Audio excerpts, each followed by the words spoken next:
একটা সময় ছিল যখন বাংলাদেশের প্রায় প্রত্যেকটা ঘরে গরমকাল আসা মানেই ছিল একটা জিনিস একদম মাস্ট, একটা সবুজ রঙের স্টিলের কৌটা। হ্যাঁ, মিল্লাত খামাচি পাউডার। কিন্তু যেই ব্র্যান্ডটা একসময় বাজারের আরেক নাম ছিল, সেটা আজ প্রায় হারিয়েই গেছে। তো চলুন আজ এই আইকনিক ব্র্যান্ডটার উত্থান আর পতনের পুরো গল্পটা একটু কাছ থেকে দেখা যাক।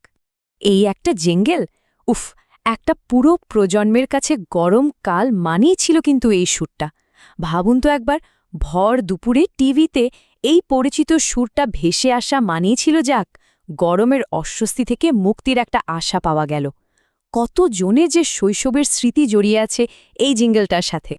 এটা কিন্তু শুধু একটা পাউডারের কৌটা ছিল না, একদমই না।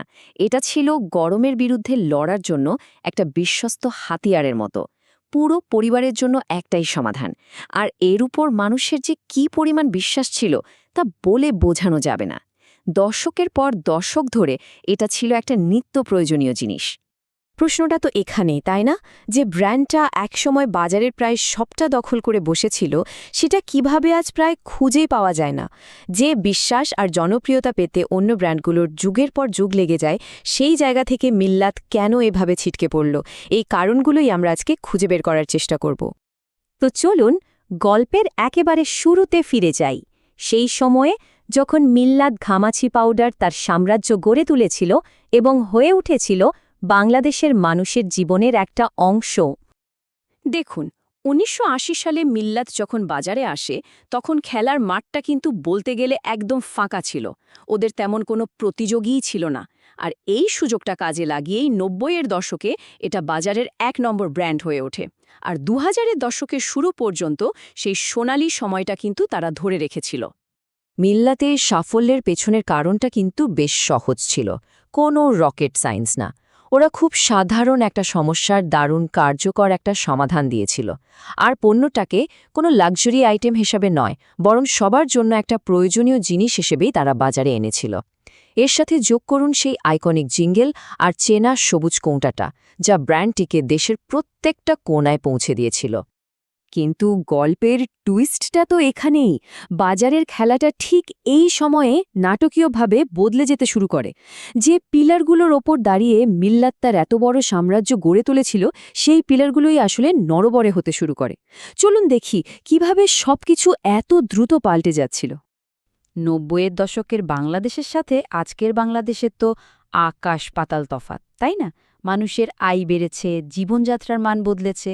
ক্রেতারা তখন শুধু একটা প্রোডাক্ট কাজ করলেই হলো এমনটা ভাবত না, বরং তারা দেখতে শুরু করল পণ্যটা তাদের লাইফস্টাইলের সাথে কতটা যায়। আর পাড়ার ছোট দোকানের পাশাপাশি বড় বড় সুপারমার্কেট আর মল জনপ্রিয় হতে শুরু করল। আর এই বদলে যাওয়া বাজারে এন্ট্রি নিল নতুন, স্মার্ট আর আধুনিক সব প্রতিযোগী। ওরা মুস্তাহলেকদের এই নতুন মানসিকতা আর চাহিদাগুলো খুব ভালোভাবে বুঝতে পেরেছিল। লড়াইটা তখন বেশ পরিষ্কার। একদিকে মিল্লাত তার সেই পুরনো ঐতিহ্য আর নস্টালজিয়াকে আঁকড়ে ধরেছিল, অন্যদিকে তিব্বত বা আইসকুলের মতো ব্র্যান্ডগুলো নিয়ে এলো কুলিং মেন্থল আর নতুন নতুন সুগন্ধ, যা তরুণদের দারুণভাবে আকর্ষণ করল। আবার ডার্মিকুল বা স্নেক ব্র্যান্ডের মতো বিদেশি ব্র্যান্ডগুলো নিজেদেরকে প্রিমিয়াম আর মেডিকেটেড পণ্য হিসেবে তুলে ধরে বাজারের অন্য একটা অংশ দখল করে নিল। তাহলে আসল ভুলটা ঠিক কোথায় হলো? চলুন এখন আমরা সেই কৌশলগত ভুলগুলো নিয়েই কথা বলবো, যা ধীরে ধীরে মিল্লাতের পতনটাকে একদম নিশ্চিত করে দিয়েছিল। প্রথম এবং সম্ভবত সবচেয়ে বড় ভুল ছিল পণ্যের উদ্ভাবনে পুরোপুরি থেমে যাওয়া। কয়েক দশক ধরে মিল্লাত তাদের সেই একই ফর্মুলা, একই প্যাকেজিংয়েই আটকে ছিল। মজার ব্যাপার হল যে ধারাবাহিকতা একসময় মিল্লাতের সবচেয়ে বড় শক্তি ছিল, সেটাই সময়ের সাথে সাথে তার সবচেয়ে বড় দুর্বলতা হয়ে দাঁড়ালো। যখন অন্য ব্র্যান্ডগুলো নতুন নতুন সুগন্ধ, আইসকুল এফেক্ট আর আধুনিক প্যাকেজিং নিয়ে বাজারে আসছিল, মিল্লাত তখন তার সেই পুরনো সবুজ কৌটাতেই স্থির। ফলে নতুন প্রজন্মের ক্রেতাদের কাছে ব্র্যান্ডটা তার আবেদনটাই হারিয়ে ফেলতে শুরু করল। দ্বিতীয় বড় ভুলটা ছিল মার্কেটিংয়ের ক্ষেত্রে। সোজা কথায় সময়ের সাথে একদমই তাল মেলাতে না পারা। পুরো পৃথিবী যখন ডিজিটাল হয়ে যাচ্ছে, মিল্লাত তখনও সেই পুরনো দিনে টিভি বিজ্ঞাপনের মডেলেই আটকে ছিল। ভাবুন একবার, প্রতিযোগীরা যখন ফেসবুক আর ইউটিউবে তরুণদের সাথে কানেক্ট করছে, ইনফ্লুয়েন্সারদের দিয়ে নিজেদের পণ্যের প্রচার চালাচ্ছে, তখন ডিজিটাল জগতে মিল্লাতের কোনো অস্তিত্বই ছিল না। 2019 সালের দিকে ওরা একটা নতুন বিজ্ঞাপন দিয়ে ফেরার চেষ্টা করেছিল বটে, কিন্তু ততদিনে অনেক দেরি হয়ে গেছে, সংযোগটা আর তৈরি করা যায়নি।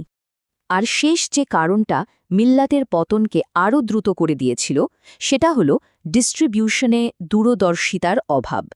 সহজ করে বললে, ক্রেতারা যেখানে যাচ্ছে, মিল্লাত সেখানে ছিলই না।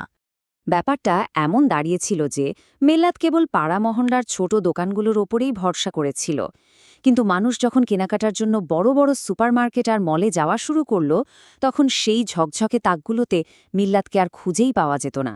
আর কথায় আছে না, চোখের আড়াল তো মনেরও আড়াল, ঠিক তাই হল। এই অনুপস্থিতি তাদের বিক্রির ওপর মারাত্মক একটা প্রভাব ফেলল। তাহলে আজ কোথায় দাঁড়িয়ে আছে এক সময়ের এই প্রতাপশালী ব্র্যান্ডটি? আর এই পুরো গল্প থেকে আমাদের জন্য মূল শিক্ষাটা কি?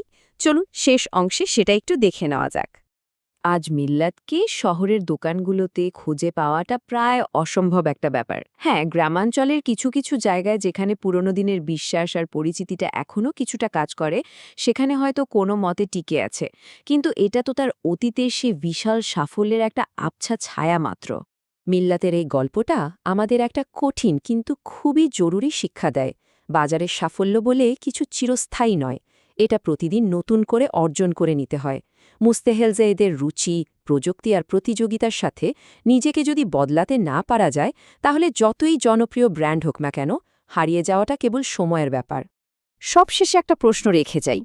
মিল্লাতের গল্পটা তো আমরা দেখলাম, এবার একটু ভাবুন তো, আজকের দিনে আমাদের চারপাশে থাকা কোনো প্রভাবশালী ব্র্যান্ডগুলো হয়তো নিজেদের অজান্তেই মিল্লাতের মতো একই ভুলগুলো করে চলেছে।